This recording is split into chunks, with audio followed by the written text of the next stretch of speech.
Mutual presents The Mysterious Traveler.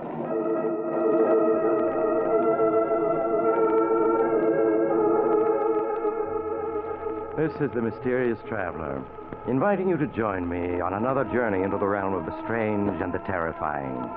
I hope you will enjoy the trip, that it will thrill you a little and chill you a little. So settle back, get a good grip on your nerves, and be comfortable. If you can.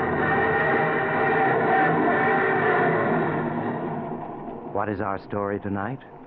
Why, tonight we're going to see what happens when an honest man yields to temptation and descends into the murky depths of murder and despair. It's the story I call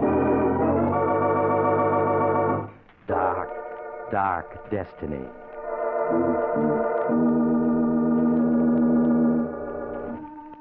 In the office of Dr. William Norris, Joseph Harrison, a man in his 30s, is waiting anxiously as in the next room Dr. Norris is finishing his examination of pretty young Mary Harrison. It isn't anything serious, is it, Dr. Norris? Please tell me it isn't. I'm afraid it's too soon to say, Mrs. Harrison. Until the X-ray plates are developed, I can't say yes or no. And now, your husband is waiting outside, and he's probably beginning to worry, Yes, so... of course, Doctor. Poor Joe, he does worry about me. Well, here's your wife, Mr. Harrison. You must have thought I'd kidnapped her. No, but I was getting a little worried, Doctor. I hope you didn't find anything very wrong. Well, I took a complete X-ray series. I won't be able to tell much until they're developed. I'd like Mrs. Harrison to come back the day after tomorrow, if she can. Of course, Doctor. Any time in the day that's convenient to you will be quite all right. And meanwhile, I'll write out a prescription your husband can have filled. Will you step in a minute, Mr. Harrison? Sure thing. I'll be with you in a minute, Mary. All right, darling. Won't you sit down, Mr. Harrison? All right. What is it, Doctor? Bad news? I'm afraid so. Does that mean Mary's going to die? No, Mr. Harrison. Not that serious. But within a few months, she will be confined to her bed. I'm afraid she faces a life of invalidism. Oh, no. No, it can't be. I'm sorry, Mr. Harrison. Doctor, there must be something you can do for her. Well, I don't want to raise your hopes, but... Yeah? There's one doctor in this country who, through a very remarkable type of operation, has been able to help people like your wife. Why didn't you say so? Let's get him. Well, I must warn you, Mr. Harrison, this operation doesn't always meet with success. In many cases, the patient shows no improvement at all. After all, it's still in the experimental Look, stage. if there's one chance in 100, I want Mary to have that chance. Now, please, get this doctor to operate on my wife. All right, I'll try. But his services are in great demand. And, his average fee for an operation is about $1,500. $1,500? Of course, if you can't afford that, he might consider the circumstances. No, I can afford it. I can afford anything that Mary needs. Very well, then I'll get in touch with him at once. Yeah, sure. You make the arrangements right away. I'll get hold of the money. I'll have it by tomorrow, sure.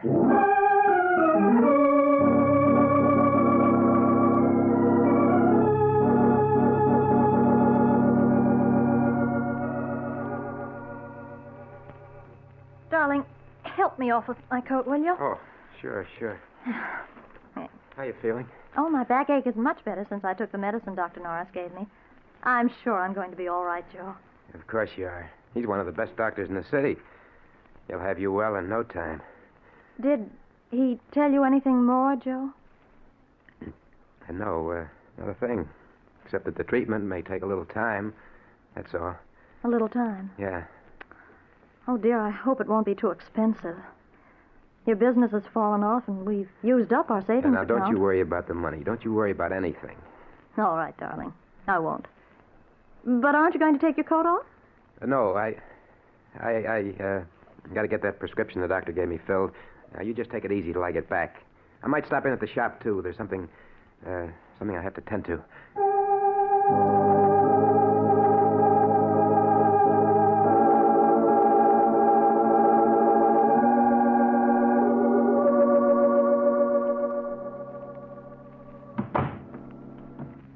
The Danvers, I'm Joe Harrison. Oh, yes, Mr. Harrison. Please sit down. Thank you. I see that you want to borrow $1,500 from us. That's right. I've got to have it right away. Unfortunately, the security you wish to offer your home is... What's wrong with it? It's a swell little house in a good section. It's all in good repair. Houses are worth money these days. Quite true. But you already have a first and second mortgage on it, and well, prices are falling, so I'm afraid we can't make any further loans on it. I've got to have the money. I've just got to... I'm sorry to hear that, because there's nothing we can do to help you. Then forget about the loan. I'll sell the house. Plenty of people want houses. That's true, too, but I don't think you can possibly clear much over the mortgages on a sale. A few $100s, perhaps. You see, those mortgages were issued when prices were at their peak. And now, well, things have changed. Yeah, I see they have.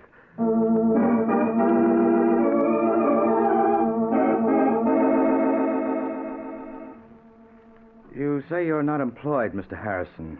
No, I own a shop. You see, I'm a locksmith. That means you're never certain of your income. Now, if you had a job, a regular income that could be depended upon... What are you getting at? You mean you're not going to let me have the money? I'm afraid I can't, Mr. Harrison. But your ads say that you lend up to $2,000 on a personal note. I only want $1,500. Look, you got to let me have it. I certainly wish I could, but under the circumstances, I'm sorry. Very sorry, but there's nothing I can do. I'm afraid the collateral you suggest isn't satisfactory, Mr. Harrison. We'd lend you the money if we could, but we just can't. Sorry. But I've just got to have it. I've got to. Sorry. Do you hear me? I've got to have it. Sorry. Sorry. Sorry. Sorry. Sorry.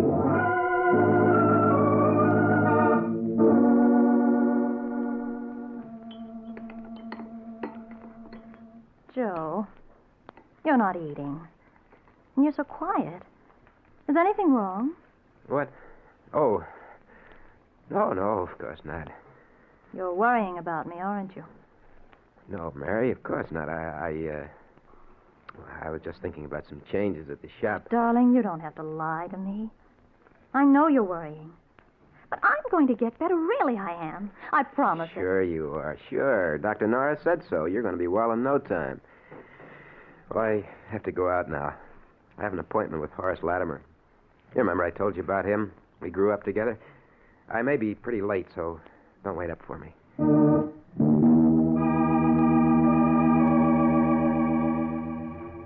Joe had no appointment with Horace Latimer, but he went to see Horace anyway, for they had been boyhood friends until their paths had separated.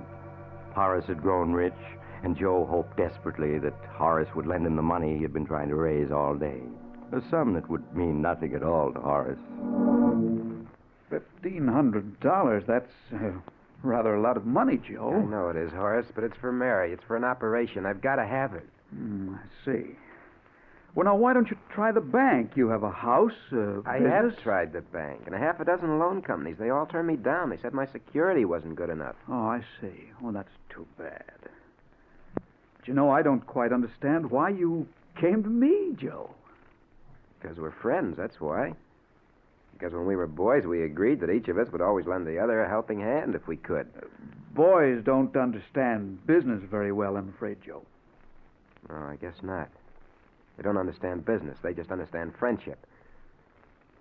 You know, if I had the money, I'd lend it to you if you needed it. I don't doubt that at all, Joe, and you can bet I'd lend it to you if I had it. But that's the trouble. I haven't any ready cash. The income tax, you know, and, well, a couple of shaky investments that I'm trying to bolster all up. right, Horace. Never mind explaining. I get the idea. You're not going to lend me any money. Now, really, Joe, I would if I could, but I can't. I'm sorry. Save your sorrow for somebody who wants it. I don't need your money, you hear? I'll get it someplace else. I'll get it someplace. Somehow.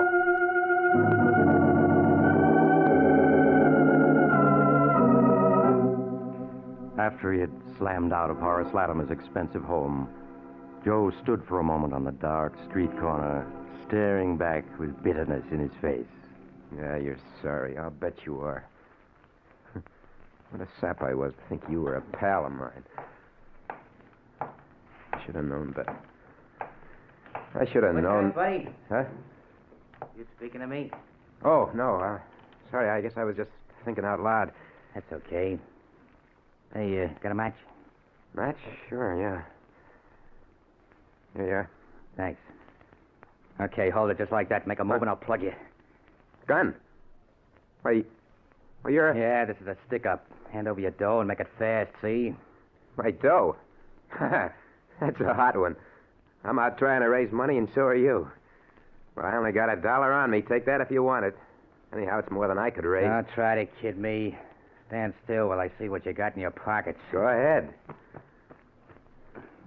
Wallet. And a leather case of some kind. You'll find exactly $1 in that wallet. You made a mistake, I tell you. I don't live in this ritzy neighborhood. I just came here to try to borrow a little money. One measly buck.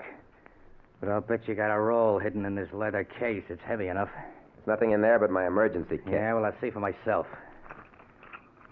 Hey, this kit is full of skeleton keys and pick locks and stuff. What are you, anyway, a second-story worker? I'm a locksmith and a safe repairman, if it's anything to you. Oh, yeah? Yeah. Now, how about taking that $1 and letting me go on my way? I'm in a hurry. Not so fast, pal. Were you leveling just now when you said you were trying to raise dough? Sure I was. I got to have $1,500 by tomorrow. And what's it to you? You'd be surprised, pal. Okay, I'm putting the gun away, but you ain't leaving yet. Why not? Because me and you are going to talk business. I got a plan that'll get us both all the dough we need.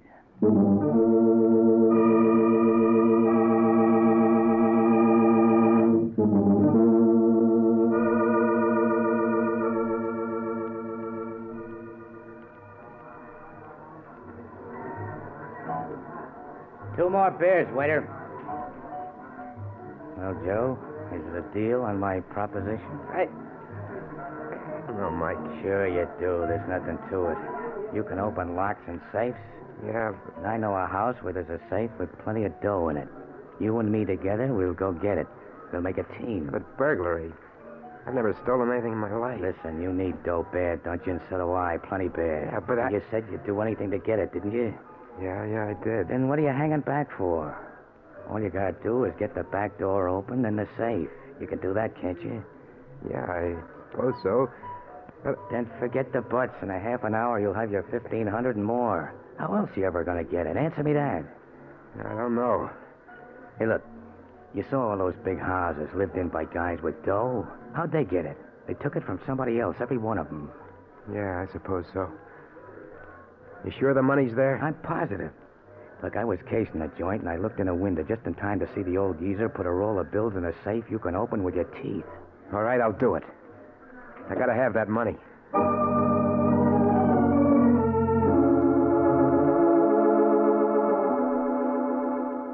And so, half an hour later, Joe and his newfound acquaintance stood in the shadows of the rear entrance of an imposing brick house, listening intently. Not a sound anyplace. Good thing there's no dogs around. 1 o'clock. Everybody's hit the hay long ago. This'll be a cinch. That lock looks easy enough. I shouldn't be doing this. Must be some other way to get the money. Don't be a sucker all your life. You gotta take what you want in this world. Go on, get the door open. Gotta get inside before we're spotted. Well, all right. It'll only take a second, I think. Yeah, it's coming. There, it's unlocked.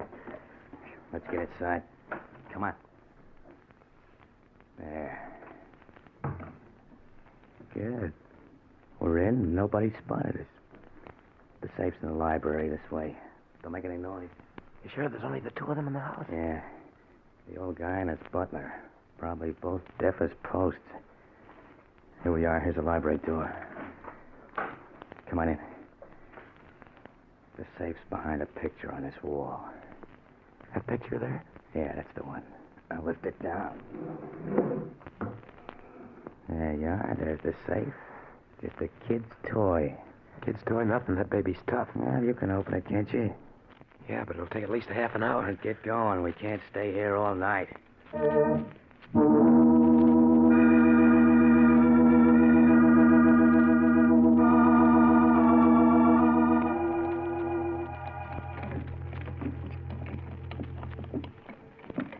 Hurry it up. You've been 40 minutes on that thing. I told you it was tough.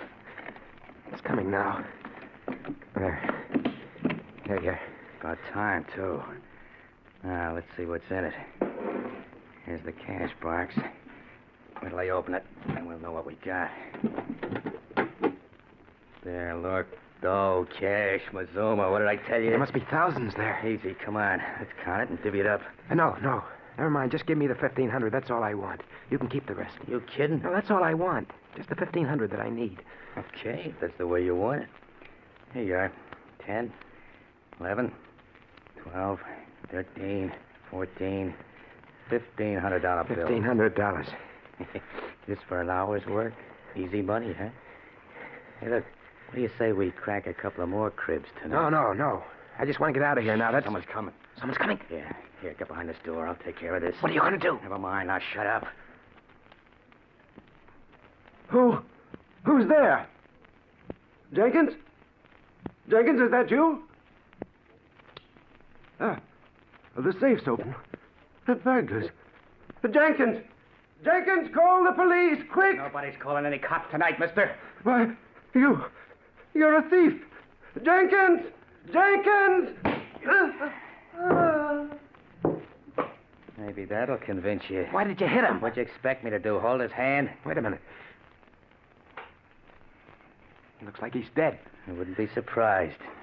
He don't seem to be breathing any to speak of. That's murder. So it's murder. You're in it just as much as me. Don't forget that. Yeah. I'm an accessory to murder. Cut the guff and let's get out of here. Or do you want to get caught? No, of course not. Then come on, let's get going.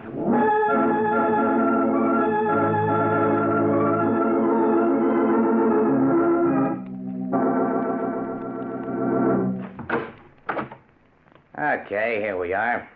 Come on in. Why did you make me come here? Why can't I go home? You heard me. Come on in. That's better. Now, take off your hat and stay a while. Well, I can't stay, Mike. My wife, she'll be worrying. I got to go home to her. You've got worse things than your wife to worry about, pal. What do you mean? I mean the cops. Or have you forgotten you're wanted for murder? No, I haven't forgotten. I'll never be able to forget. Why did you kill him? Why? So we wouldn't have to go to jail. Would you rather have gone to jail, Joe? Oh, of course not. Yes, I would. Well, I'm all mixed up. How did I get into this anyway? You needed dough. That's how you got into this, and you got it. So cut out the sob stuff. We're in the clear. Nobody got a peep at it. Why won't you let me go home? Why do you make me come to your room here? 2 reasons. The first is I want to make sure you know what it'll mean if you let anything slip. I know. You don't have to tell me. I won't let anything slip. If I thought you might, I'd slit your throat right now. I won't, I tell you. I have to live, for my wife's sake. Okay. And the second reason you're here is so you and me can have a little talk. Talk? What kind of a talk? Joe, I like the way you got that door and that safe open tonight. You and me got a future together. I don't know what you mean. Oh, yes, you do. As soon as the heat's off, we're going to do another little job together. Oh, no. No, I won't. I won't. Yes, you will. I tell you I won't. You can't make me. Oh, yes, I can. Because if you don't, I can always send a little note to the cops telling them it's you they want for that killing tonight. You wouldn't do that. That'd get you, too. I'd be a long ways away by then, but you can't get away. You got a business here and a sick wife. You couldn't leave them. Well, now you see why you're going to do what I say? You dirty... You... No, don't say it. You don't think you can pull a job and then go on as if nothing had happened to you. You're mixed up in murder. And somebody's always got to pay for murder. One way or another. I only did it for Mary's sake. Don't matter why you did it. You're in it now and you can't get out. Not without paying in some way. I got a good mind to go to the police, to confess. Get this off my chest. Oh, no, you don't. You see this gun? I'd plug you in a second if I... Get away. Let go of my hand. Let go. You got me into this. You're not going to make me go any further into it. Take that away from you. Mike. Mike. He's dead. He's dead. He tried to shoot me and shot himself. I gotta get away from here. I gotta get back to Mary.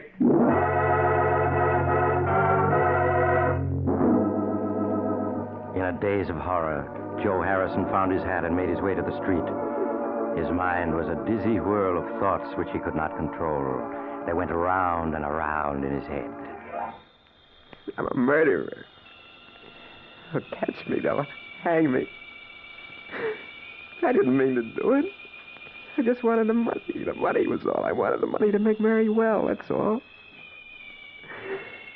Now they'll catch me. They'll hang me. They must. I got to escape. Got to. Mike said the murder has to be paid for somehow. That isn't true. Sometimes you can escape if you're lucky. I just got to be lucky. I need a drink. Got to have a drink before I go crazy. So Joe Harrison stumbled into a tiny bar on a dark street.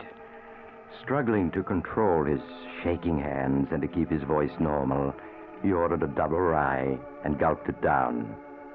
Then, as his senses cleared a little, he heard the radio at the end of the bar broadcasting a warning to the city. The police department is asking you to be on the lookout for the following man.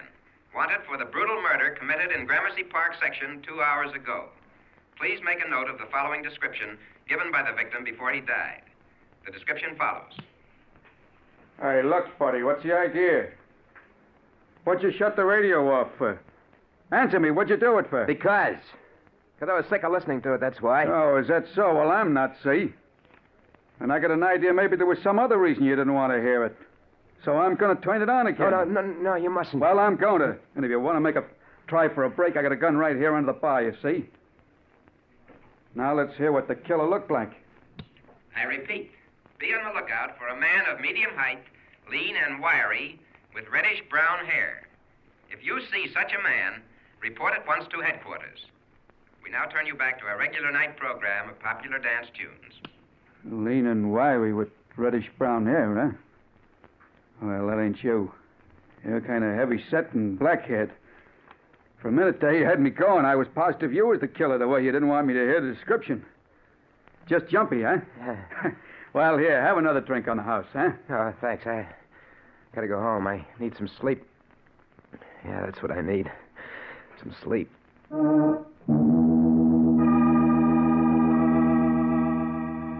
Aghast at how close he had come to giving himself away, Joe Harrison hurried home. It was Mike the police were looking for, not Joe Harrison.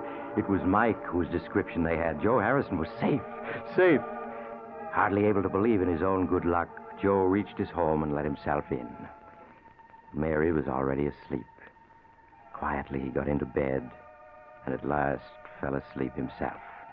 A sleep troubled by nightmares that gave him no peace. When he woke, it was morning, and Mary was preparing breakfast. Good morning, darling. What time did you get home anyway?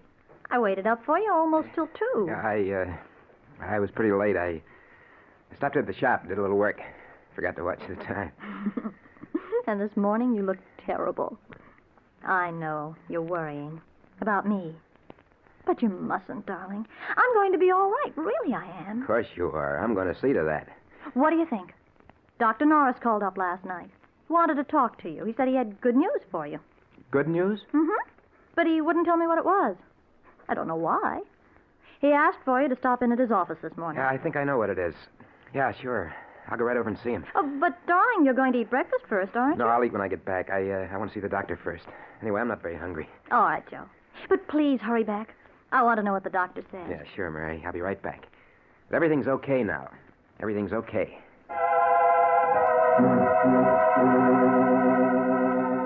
After he left the house, Joe bought a morning paper.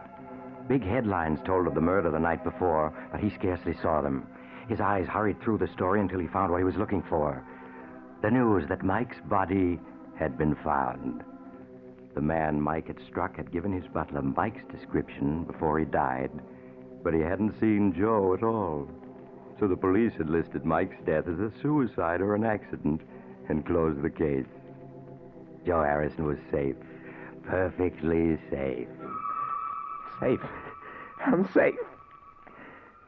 Sometimes you can get away with murder, not have to pay anything. If you're lucky. And I've been lucky.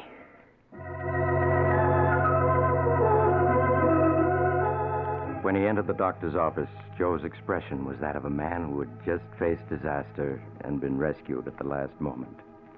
He seated himself and tossed the folded newspaper into the wastebasket. Good morning, Doctor. Mary said you phoned that you had good news. Oh, yes, Mr. Harrison. Yes, I called you last night after I got in touch with the surgeon I spoke of yesterday, Dr. Nelson Richards. I wanted to tell you that he had agreed to operate on your wife. That's swell, Doctor. That's swell. I got the money right here in my pocket. The money, yes. Yes, I was going to tell you that Dr. Richards had said not to worry about that. You could take as long as you wanted to pay it. As long as I wanted. Then it wasn't necessary. I didn't have to do it. I didn't have to do it. I'm afraid I don't understand, Mr. Harrison. Oh, never mind, Doctor. I mean, here's the money. I got it right here. I want to pay for it. He's got to take it right away. What's the matter? Why are you looking at me like that for? The operation is going to cure Mary, isn't it? You said it would. You can't go back on your word now. You can't, do you hear? It's not that, Mr. Harrison. Yes, the chances are the operation would have cured your wife. But, well, unfortunately, Dr. Richards was the only man in this country able to perform it. Well, so what? He said he'd do it, didn't he? So what's the hitch? Mr. Harrison, Dr. Richards won't perform the operation now. Why not? Dr. Richards was tragically killed last night by a burglar who broke into his home on Gramercy Park.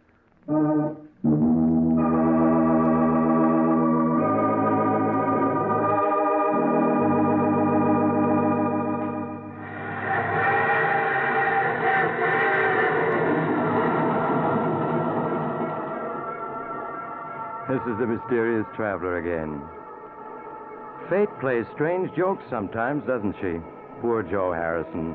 He forgot that good can never come out of evil, and that crime must always be paid for by someone. If only he hadn't let himself be tempted. But he did. What became of him? Why, he devoted himself to taking care of his invalid wife, Mary. But his deed continued to weigh on his mind. And when she died several years later, he confessed everything to the police. I do hope his experience is proof that crime really doesn't pay. I always say... Oh, you have to get off here. I'm sorry. But I'm sure we'll meet again. I take this same train every week at this time.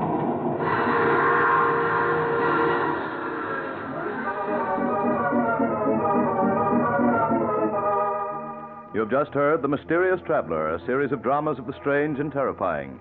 In tonight's cast were Maurice Tarplin, Joseph Julian, Elaine Kent, Palmer Ward, Kenny Lynch, and Bill Smith. Original music was played by Charles Paul. The Mysterious Traveler is written, produced, and directed by Rob Arthur and David Cogan. Listen next week to a tale titled Flight from Fear. Another strange and shivery tale of The Mysterious Traveler. The Mysterious Traveler has come to you from our New York studios. Carl Caruso speaking. This is the Mutual Broadcasting System.